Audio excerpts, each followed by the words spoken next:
मैं हूं अंकित अवस्थी। फिलहाल चर्चा रूस की, जिसने कीव में रह रहे विदेशियों से, जो विशेष रूप से यूक्रेन की राजधानी में किसी डिप्लोमेटिक मिशन पर हैं, विदेशी संबंधों को बहाल करने के लिए यूरोप से कीव में आए हुए हैं, उन सभी को यूक्रेन की राजधानी कीव को छोड़कर जाने के लिए कहा है। ऐसा क्यों कहा है? तो इसके पीछे का तर्क है कि अब कोई बड़ा हमला यूक्रेन पर करने की प्लानिंग कर रहा है रूस। इसीलिए खबर बनती है, leave now, Russia threatens big attack on Ukraine. यह खबर जैसे ही आती है, इस खबर के मायने निकाले जाने शुरू होते हैं कि रशिया इतने साल से चले आ रहे युद्ध में अचानक अब ऐसा क्या कदम लेने जा रहा है जिसके लिए उसे विदेशियों को यूक्रेन की राजधानी को छोड़ने के लिए कहना पड़ रहा है। क्या वो कीव पर बड़ा हमला कर रहा है, या फिर डिप्लोमेटिक मिशंस पर हमला कर रहा है, सरकारी इमारतों पर हमला कर रहा है, डिफेंस पर हमला कर रहा है? कहां हमला करने वाला है? इस बात के महत्व को इस बात से समझ सकते हैं कि रूसी विदेश मंत्री के द्वारा अमेरिकी विदेश मंत्री से बातचीत की गई है और उन्हें भी सूचित कर दिया गया है। इन सूचनाओं के आदान प्रदान से माहौल गर्म है और इंतजार इस बात का कि रूस क्या कोई न्यूक्लियर अटैक करने की प्लानिंग कर रहा है। ऐसा इसलिए क्योंकि रूस ने हाल ही में अपनी सबसे तेज बैलिस्टिक मिसाइल में से एक, जिसका नाम ऑर्सेनिक मिसाइल है, उसे कल चलाकर देखा है। ऑर्सेनिक मिसाइल जब इन्होंने चलाई तो उस मिसाइल चलाने के बाद 22 तारीख को चलाकर देखा, दुनिया भर की प्रतिक्रियाएं आ रही हैं। प्रतिक्रियाओं में दुनिया की प्रतिक्रिया यह है कि रूस को इस तरह से लोगों को धमकाना नहीं चाहिए, क्योंकि ऑर्सेनिक मिसाइल न्यूक्लियर बॉम्ब ले जाने में कैपेबल है। तो इन सारी बातों का आज के सेशन में जिक्र है। डिटेल में समझेंगे, सारी बातों को समझेंगे और यह भी समझेंगे कि यूक्रेन के लिए जो फंड देने की व्यवस्था नाटो देशों ने की हुई थी, उसमें अब एक मत होने का जो समय है वो धीरे धीरे निकलता जा रहा है। चलिए पिन है साथियों, रूस ने यूक्रेन की राजधानी कीव में रहने वाले विदेशियों को तुरंत प्रभाव से विदेशी नागरिकों को शहर तुरंत छोड़ने के लिए कहा है। और इसमें कीव में रहने वाले जो भी राजनयिक मिशन हैं और जो अंतरराष्ट्रीय संगठनों के प्रतिनिधि हैं, उन सबसे कहा गया है कि आप तुरंत कीव की राजधानी खाली करें, ये यूक्रेन की राजधानी कीव खाली करें। ये मिनिस्ट्री ऑफ फॉरेन अफेयर्स का ट्वीट है, जिसमें लिखा हुआ है, foreign nationals including diplomatic mission staff should leave the city ASAP. ये जो न्यूज लिखी हुई है, इसके साथ में यहां पर एक टेलीग्राम का लिंक दिया हुआ है। इस टेलीग्राम के लिंक को जब आप ओपन करते हो तो ये लिखा हुआ आता है, this is direct violation of the 1949 Geneva convention and their additional protocol regulation of protection of civilian conflict. इसका मतलब यह हुआ कि जो रशिया है वो यूक्रेन में हमला करने से पहले उसका कारण भी बता रहा है कि ऐसा हम क्यों कर रहे हैं। उस कारण तक चलेंगे, पहले वार्निंग पढ़ लेते हैं।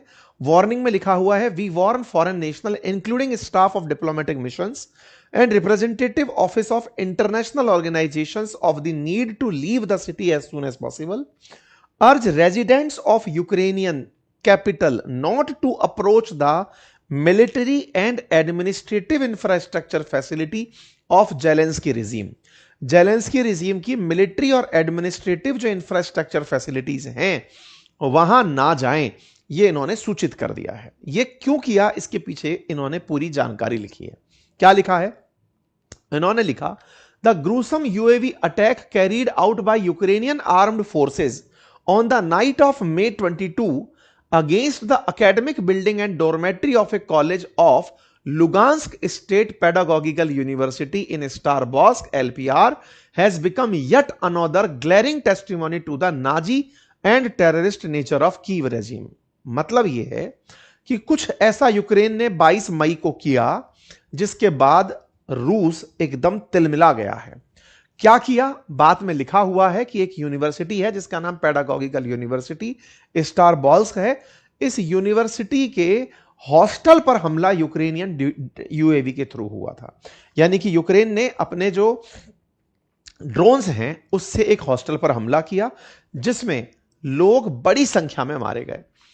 रशिया इस हमले के बाद से एकदम तिलमिला गया है। कहां हुआ था यह हमला? तो असल में आपको याद होगा तो यूक्रेन का जो पूर्वी हिस्सा है, डोनास्क और ये लोहांस्क वाला जो क्षेत्र है, जिस पर रूस ने शुरुआत में ही कब्जा कर लिया था, वहां पर एक कॉलेज में यूक्रेन के द्वारा ड्रोन से हमला किया गया। उस कॉलेज की इमारत कुछ इस तरह से धराशायी हो गई, कुछ इस तरह की तस्वीरें निकल कर आई। जो तस्वीरें निकल कर आई उससे देखकर समझ में आया कि हमला भीषण था। रिपोर्ट्स निकल कर आई कि 4 लोग मारे गए, लेकिन बाद में रूस ने यहां मरने वालों की संख्या में लगभग 20 से अधिक लोगों की संख्या गिनाई। यह बात यूएन तक में उठाई गई। कहा गया कि 22 मई को रूस के कब्जे वाले क्षेत्र में जो हमला हुआ वो एक आतंकवादी हमला था, सिविलियंस पर हुआ हमला था, और ये जो हमला था ये यूक्रेन ने बच्चों को टारगेट करने के लिए किया था। ये हीनियस क्राइम है, मॉन्स्टर्स क्राइम है। कुछ इस तरीके से रूस के द्वारा बाकायदा वीडियोस डाल डालकर लोगों को बताया जा रहा है कि जो युद्ध में शामिल नहीं थे, सिविलियंस, उनके ऊपर यह हमला हुआ है, यह बर्दाश्त से बाहर है। ये तस्वीरें अपने आप में बयान करती हैं कि यह हमला भीषण था। रूस अब इस चीज को ऐसे दिखा रहा है जैसे ईरान मिनाब 168 को दिखाता है कि अमेरिका ने जो स्कूल पर हमला किया उसमें 168 लोग मारे गए। रूस यूक्रेन के खिलाफ इसको इस तरह से ही यूज कर रहा है कि यूक्रेन ने हमारे ऊपर यूएवी से हमला किया और जो ड्रोन चलाए, इन ड्रोन्स के चलते हमारे यहां पर सिविलियंस में बच्चे मारे गए। कब्जा किया हुआ क्षेत्र असल में यूक्रेन का ही है, लेकिन चूंकि अब रूस के पास है तो रूस उसको क्लेम करता है कि मेरा है और इसमें तुमने सिविलियंस मार दिए। इस बात से रूस खफा है और इस खफा हुए रूस ने ही अब चेतावनी इनको दी है कि अब मैं तुम्हारे कीव में तुम्हारे एडमिनिस्ट्रेटिव ब्लॉक्स और डिफेंस की जो ऑफिसेज हैं उन पर हमला करूंगा। जो भी विदेशी नागरिक वहां हैं वो वहां से बाहर निकलने। बकायदा एक लिस्ट जारी की गई 21 मृतकों की कि इतने सारे बच्चे मारे गए। मिनिस्ट्री ऑफ फॉरेन अफेयर्स ने रशिया की तरफ से पूरे दुनिया भर के लोगों को यह जानकारी उपलब्ध कराई, बकायदा इस तरीके से कि साहब ऐसे ऐसे एक हमला हुआ था, हमारे बच्चे मारे गए, ये यूक्रेन के द्वारा सिविलियंस पर किया गया हमला है और ये साल का सबसे भीषण हमला है, हम इसका बदला लेंगे।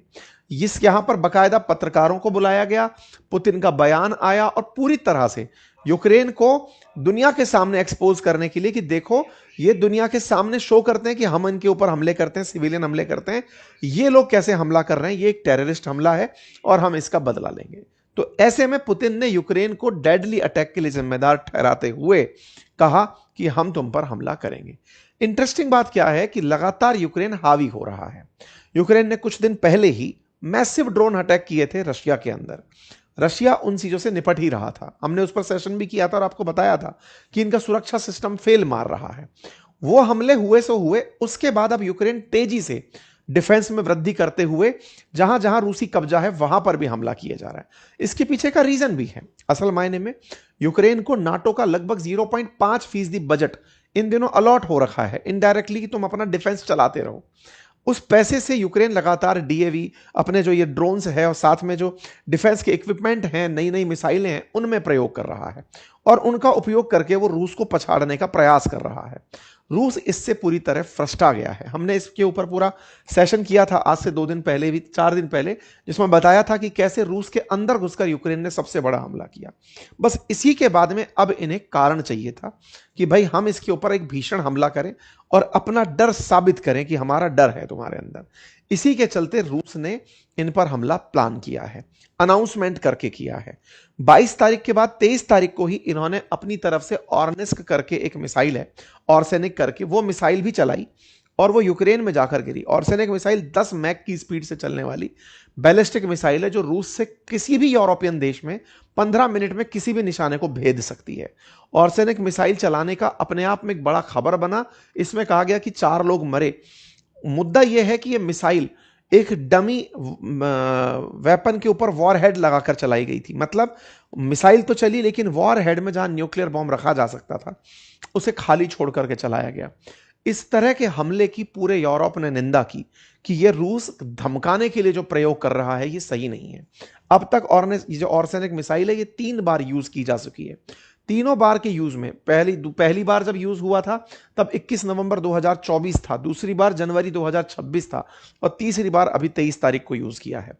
इस मिसाइल के यूज को पूरी दुनिया ने निंदा की है कि भैया तुम इन्हें धमका रहे हो कि हम न्यूक्लियर बॉम्ब फेंक सकते हैं, डमी वॉर हेड लगाकर फेंक रहे हो, ये एक आक्रामक युद्ध का वो है। इसकी दुनिया भर की प्रतिक्रियाएं आई, इमानुएल मैक्रोन की प्रक्रिया, उर्सुला वॉन डेन की, तमाम फ्रेडरिक मर्ज की, सबने इसका विरोध किया कि ये गलत कर रहे हो, आप धमकाओ मत इस तरीके से। रूस ने कहा कि नहीं, अब चूंकि आपने मानवता के खिलाफ अपराध किया है तो हम उसकी आपको सजा देंगे।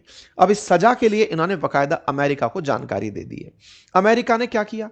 अमेरिका ने दुनिया वालों को अमेरिका ने अमेरिकन को सूचित किया कि सुनो, हमला हो सकता है, वहां से निकल लो। मतलब एक प्रकार से अमेरिका अपने लोगों को समझाने लग रहा है कि हां, रूस ने हमें कह दिया है निकल लो, वहां से हमला हो सकता है।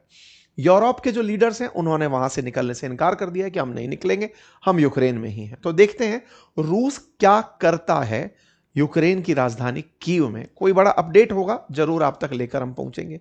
फिलहाल के लिए इतना ही। जानकारी आपको पसंद आई हो साथियों से साझा करें। चैनल पर नए हैं तो सब्सक्राइब करें। बाकी एआई की लाइव क्लासेस चल रही हैं, सीखना हो तो लिंक कमेंट बॉक्स में पिन किया हुआ है, अवश्य देखें। और हां, हमने यूपीएससी का जो पेपर आया उसके ऊपर एक डिटेल एनालिसिस अभी अंकित इंस्पायर इंडिया पर डाला है, आप उसे अवश्य देखें। धन्यवाद।